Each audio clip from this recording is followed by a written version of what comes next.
এবারের লক্ষ্মী পুজোতে নারকেলের এই চিড়ের রেসিপিটা একবার বানিয়ে দেখুন। প্রসাদের জন্য সেরা একটা রেসিপি, সকলের মুখে রেসিপিটার নাম লেগে থাকবে। তো নমস্কার বন্ধুরা, আমি ইন্দ্রাণী, আর ইন্দ্রাণীস কিচেনে সকলকে আরেকবার ওয়েলকাম। তো বন্ধুরা, সামনেই আসছে লক্ষ্মী পুজো, আর লক্ষ্মী পুজোতে আমরা অনেকেই অনেক কিছু কিন্তু বানিয়ে থাকি। তো যারা এই ধরনের একটা নতুন রেসিপি বানাতে চান লক্ষ্মী পুজো স্পেশাল, তারা কিন্তু অবশ্যই এই রেসিপিটা দেখতে পারেন। এছাড়াও লক্ষ্মী পুজো ছাড়াও কিন্তু এই রেসিপিটা বানিয়ে সকলকে বাড়ির একটা নতুন ধরনের কিছু বানিয়ে খাওয়ানোর মানসিকতা থাকলে নারকেলের এই চিড়ের রেসিপিটা একবার বানিয়ে দেখতে পারেন। তো কীভাবে বানাতে হবে চলুন দেখে নিই। নারকেলের চিড়ে বানানোর জন্য আমি এখানে একটা নারকেল নিয়েছি, আর নারকেল থেকে ঠিক এভাবে নারকেলের যে সাদা অংশটা বা মেইন অংশ নারকেলটা, সেটাকে দায়ের বা ছুরির সাহায্যে কেটে কেটে নিয়ে নিতে হবে। ঠিক এইভাবেই কিন্তু অংশ একটু বড় বড় করে কাটার চেষ্টা করতে হবে। কেটে ঠিক এইভাবে সম্পূর্ণ নারকেলটাকে আমি নিয়ে নিয়েছি। এরপরে নারকেলের পেছনের যে কালো অংশটা থাকে একটু শক্ত ধরনের, সেটাকে কিন্তু এভাবে দায়ের সাহায্যে বা বটির সাহায্যে ছেঁচে বাদ দিয়ে দিতে হবে। তো বন্ধুরা, নারকেলের এই চিড়ে বানানো কিন্তু একটা ভীষণ একটা সহজ পদ্ধতি। সম্পূর্ণ ভিডিওটা দেখলে কিন্তু আপনারা বুঝতে পারবেন যে কত একটা ইজি বিষয়। আর এই ধরনের একটা রেসিপি লক্ষ্মী পুজো স্পেশাল বানানোর উদ্দেশ্য হচ্ছে নতুন ধরনের একটা আইটেম, যেটা বাড়ির সকলেই কিন্তু ভীষণ পছন্দ করবে। এছাড়াও এই রেসিপিটা বানিয়ে আপনারা কিন্তু কৌটা ভর্তি করে রেখে দিতে পারেন, যেটা কিন্তু বাড়ির সকলেই খেতে ভালোবাসবে। খেতে কিন্তু দুর্দান্ত টেস্টি হয়। তো দেখুন, আমি কথা বলতে বলতে কিন্তু সমস্ত নারকেলের কালোর যে অংশগুলো সেগুলো বাদ দিয়ে দিয়েছি। চলে যাচ্ছি পরবর্তী পদক্ষেপে। এবার আমি এক টুকরো করে নারকেল এভাবে নিয়ে নিচ্ছি, আর নিয়ে তার যে ধারের সাইডগুলো সেগুলো বটির সাহায্যে ঠিক এইভাবে কেটে দেব। এতে করে ধারের সাইডগুলো কেটে নেওয়ার ফলে জিনিসটা একটু গোল মতো আসবে। গোল মতো আসার ফলে যখন আমরা নারকেলটাকে ঠিক এইভাবে কুচাতে থাকবো, তখন ছোট ছোট এক একটা করে চিড়ের শেপ আসবে, সম্পূর্ণরূপে একটি চিড়ের মতো দেখতে লাগবে। সেই কারণে কিন্তু গোল করে কেটে নেওয়া। তবে আপনারা চাইলে কিন্তু এই গোল করে কেটে নেওয়ার প্রসেসটা বাদও দিয়ে নর্মালি আপনারা কুচিয়ে একদম পাতলা পাতলা করে কুচিয়ে চিড়ের মতো ছোট ছোট করে নিয়ে নিতে পারেন। তো ঠিক এইভাবে সম্পূর্ণ নারকেলটাকে আমি প্রথমে কুচিয়ে নিচ্ছি।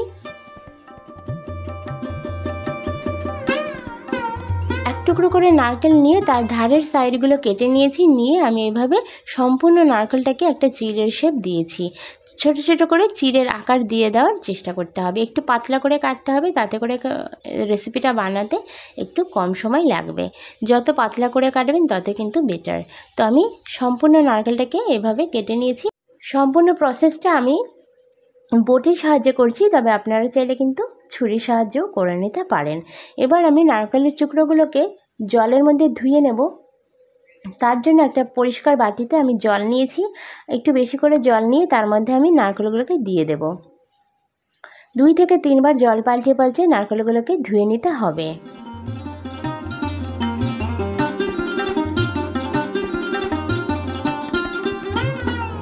2 থেকে 3 বার আমি জল পাল্টিয়ে পরিষ্কার করে ধুয়ে নিয়েছি। এবার হাতের মধ্যে নারকেলগুলোকে নিয়ে জল ঝাড়িয়ে আমি একটা আলাদা পাত্রে নারকেলটাকে রেখে দেব। এখানে আপনারা একটা ঝুড়ির মধ্যেও কিন্তু নারকেলটাকে রাখতে পারেন, তাতেও কিন্তু সহজেই জলটা ঝরে যাবে।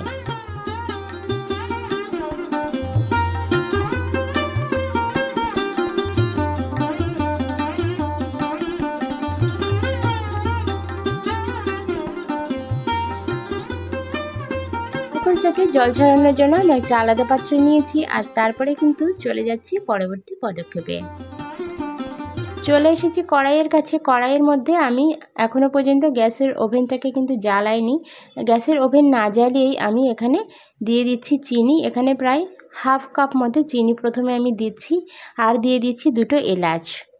এলাচের কিন্তু মুখটাকে ফাটিয়ে দিচ্ছি, তবে আপনারা এলাচ বেটেও এখানে ব্যবহার করতে পারেন, তাতেও কিন্তু সুন্দর একটা গন্ধ বা স্মেল কিন্তু পাবেন। এবার গ্যাসের ফ্লেমটাকে অন করে আমি চিনিটাকে একটু নাড়াচাড়া করে নরম করে নিচ্ছি।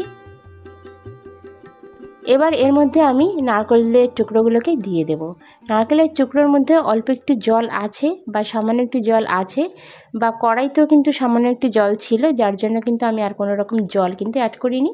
তবে আপনাদের নারকেল যদি সম্পূর্ণভাবে শুকিয়ে যায়, সেক্ষেত্রে 3 থেকে 4 চামচ জল কিন্তু এখানে ব্যবহার করতে হবে। তো নাড়াচাড়া করার সময় আমার মনে হচ্ছে যে আরও একটু চিনির প্রয়োজন আছে। নারকেলটাকে মিষ্টি ভাব আনার জন্য যতটা চিনির প্রয়োজন ততটাই কিন্তু এখানে চিনির ব্যবহার করতে হবে। চিনি কতটা দেবেন সেটা একদম নিজেদের উপর ডিপেন্ডেন্ট। তো আমি এখানে মোটামুটি 1.25 কাপ মতো চিনি কিন্তু ব্যবহার করেছি। এবার খুব ভালোভাবে নাড়াচাড়া করে নেব আর চিনিটা গালিয়ে নেব নারকেলটার মধ্যে। চিনিটা সম্পূর্ণভাবে গলে যাওয়ার পরে, খুব সুন্দরভাবে গলে গেলে এটা কিন্তু পুরো জল হয়ে যাবে। আর জলের মধ্যে বা চিনির ওই রসের মধ্যে কিন্তু আমাদের এই নারকেলটাকে কুক করতে হবে। এখানে মনে রাখতে হবে গ্যাসের ফ্লেমটাকে কিন্তু একদম লো টু মিডিয়ামে রাখতে হবে, কোনোভাবেই কিন্তু হাই করা যাবে না।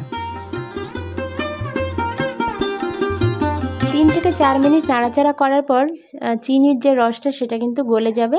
আর চিনির যখন এরকম জুসটা বেরিয়ে যাবে তখন এটাকে আমি চাপা দিয়ে রেখে দিচ্ছি 3-4 মিনিটের জন্য।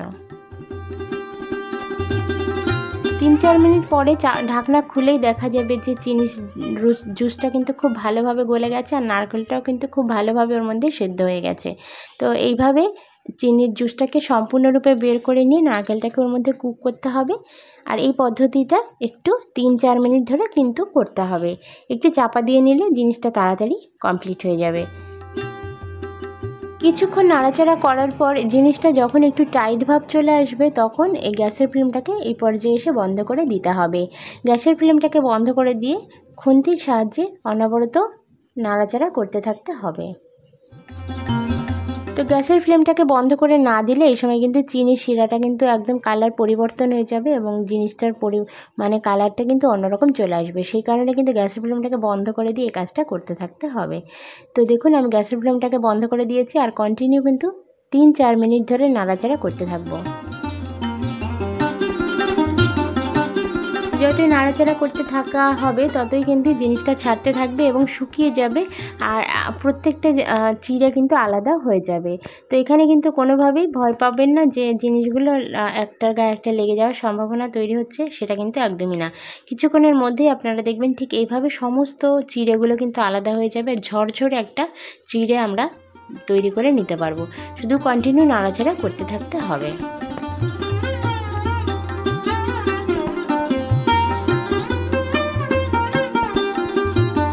কিছুক্ষণ ধরে নাড়াচাড়া করার পরে চিনিটা যখন সম্পূর্ণরূপে শুকিয়ে যাবে চিড়েগুলোও কিন্তু একটার গা থেকে আরেকটা পুরো ছেড়ে দেবে এবং পুরো ঝরঝরে একদম চিড়ে রেডি হয়ে যাবে। তো এবার এই চিনির গায়ে বা এই চিড়ের গায়ে চিনি লেগে আছে সেই চিনিটাকে কিন্তু বাদ দিয়ে দিতে হবে।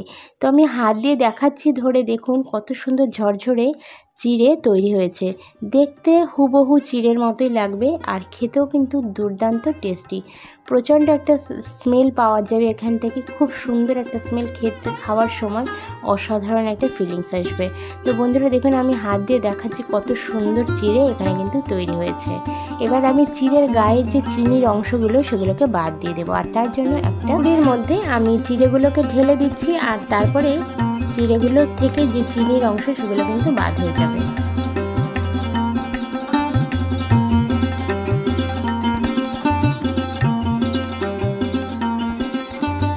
হালকা হাতে একটু নাড়াচাড়া করলে চিনির যে দানাগুলো সেগুলো চিড়ে থেকে আলাদা হয়ে যাবে এবং চিড়েগুলো ঝরঝরেভাবে এভাবে কিন্তু আমরা পেয়ে যাব। অসাধারণ একটা রেসিপি বন্ধুরা, আপনাদের কেমন লাগলো আমাকে অবশ্যই কমেন্ট সেকশানে জানাবেন।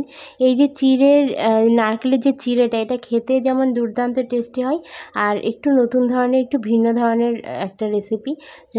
বাড়িতে লক্ষ্মী পুজোর দিন আপনারা এটা বানিয়ে সবার প্রসাদের মধ্যে বিতরণ করতে পারেন।